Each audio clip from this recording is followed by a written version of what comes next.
Today we're making this Christmas tree wall hanging. Hi friends! For this project, you're going to need some single strand cotton rope, and you're also going to need some thick, extra chunky blanket yarn.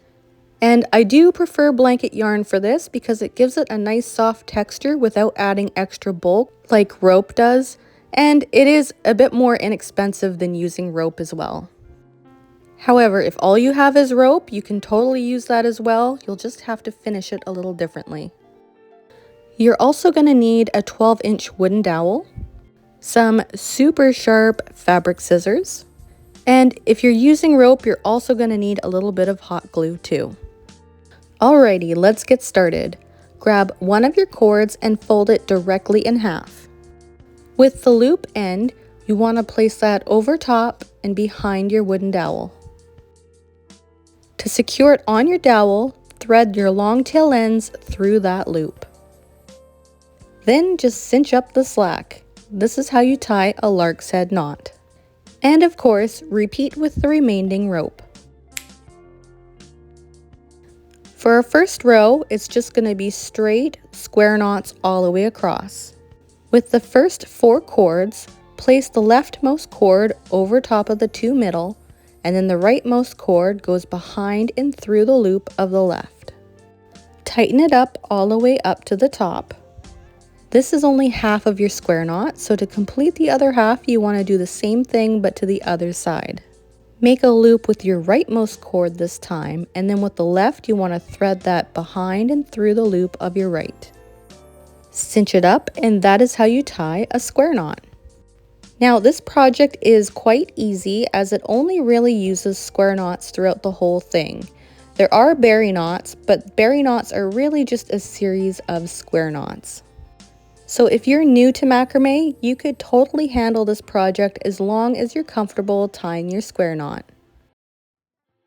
Alright, continue tying your square knots all the way across to the end of this row.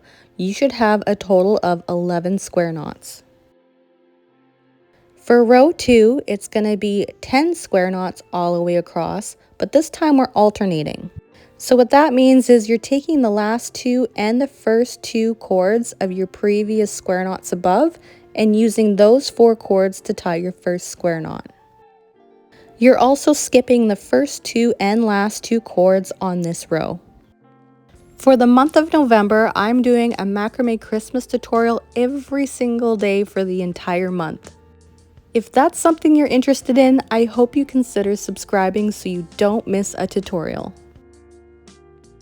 For the third row, bring back down those 2 cords that we had skipped and tie your first square knot with the first 4 cords.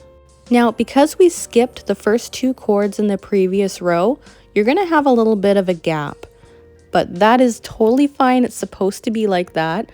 I just want to make sure that you're aware that anytime we skip the first 2 and last 2, there's going to be a little bit of a gap at the start and end of that row. Alright, so for row 3, we're going to tie 5 square knots, followed by 1 berry knot in the very middle, and then 5 more square knots.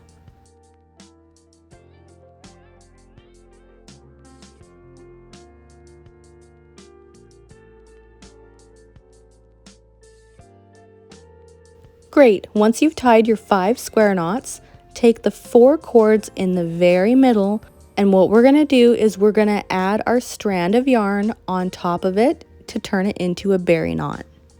So grab one of your strands of yarn and fold it in half to find the center.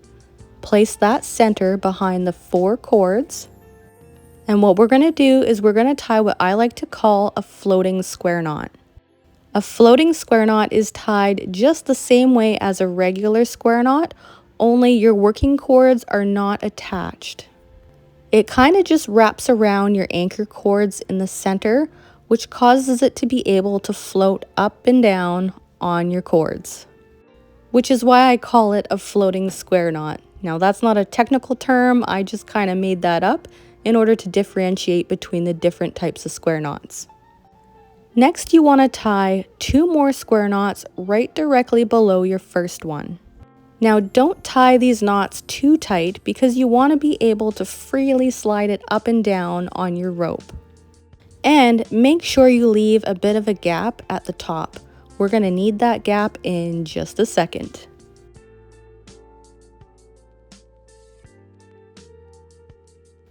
With your white filler cords, you want to take the tail ends of them and you want to thread them through that gap right at the very top. That is why I recommend leaving a little bit of a gap. Don't pull your tail ends all the way through just yet. You want to leave it a little bit loose so you can take your 3 square knots and slide it all the way up to the top. Then continue pulling your filler cords. This causes your square knots to form a small loop or a berry knot. To secure your berry knot, take the same tail ends of your yarn and tie one more square knot right at the very base of your berry knot. You want to make sure that this knot is really tight and right underneath your berry knot. Also, be aware of your placement. You want to make sure that this berry knot is right in line with the rest of your row. Alright, that is how you tie a berry knot. Next, we're going to tie 5 more square knots on the other side. If you're enjoying this tutorial so far or find value in it, please do me a huge favor by giving this video a thumbs up. Thank you so much for doing that. I truly do appreciate it.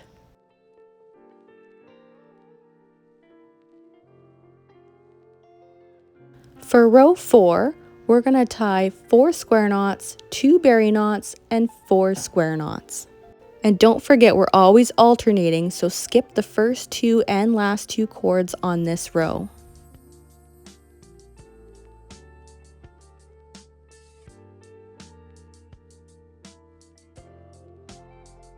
When you get to the first berry knot on this row, you want to make sure you tuck the tail ends of your previous yarn, and you want to divide the cords coming out of your previous berry knot in half.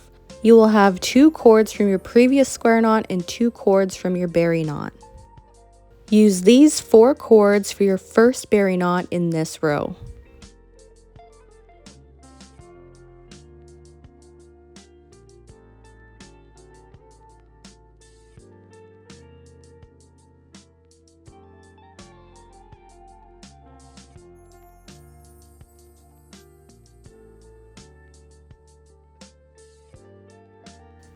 Don't worry about all those short tail ends of yarn.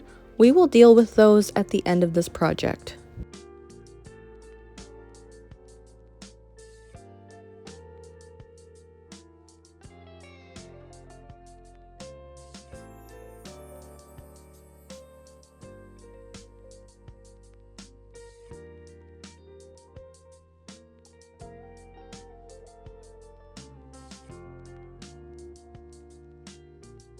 For row 5, bring back down those cords we had skipped, and we're going to tie 4 square knots, 3 berry knots, and another 4 square knots.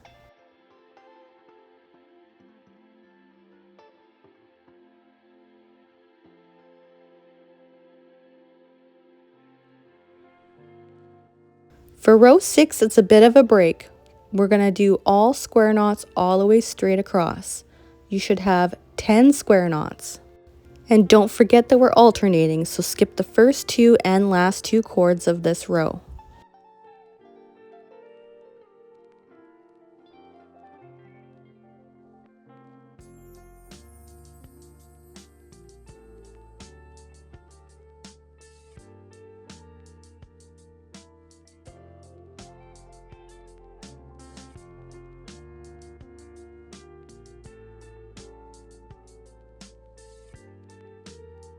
Bring back down the 2 cords you had skipped, but this time for this row, it is a repeat of row 5, which is 4 square knots, 3 berry knots, and another 4 square knots.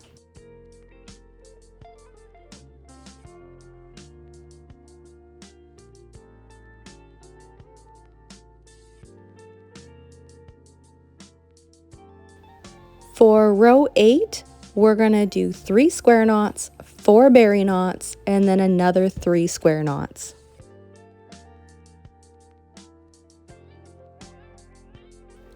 On row 9, we're doing 3 square knots, 5 berry knots, and another 3 square knots.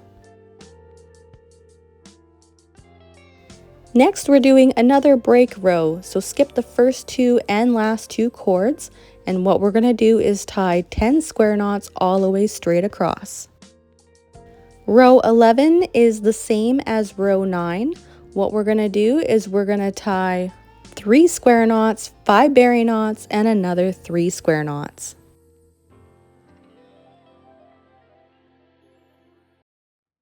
For row 12, we're going to skip the first 2 and last 2 cords and tie 2 square knots, 6 berry knots, and another 2 square knots. For row 13, we're going to tie 2 square knots, 7 berry knots, and 2 square knots. Skip the first 2 and last 2 cords, and for this row, it is another break row, and we're going to do 10 square knots. For row 15, we're going to tie 5 square knots, 1 berry knot, and another 5 square knots. Now for this square knot, I'm going to use rope only because I don't have the correct color in yarn. I do like the texture of yarn better for this project, but rope does look good as well.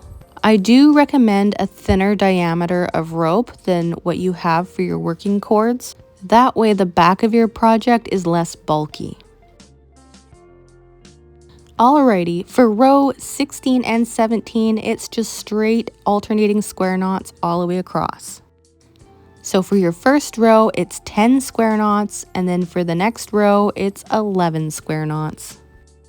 You can add more rows if you like, but always end it on a row that has 11 square knots. Alrighty, now that it's done, admire it for just a moment and then flip it over on the back to clean up the mess.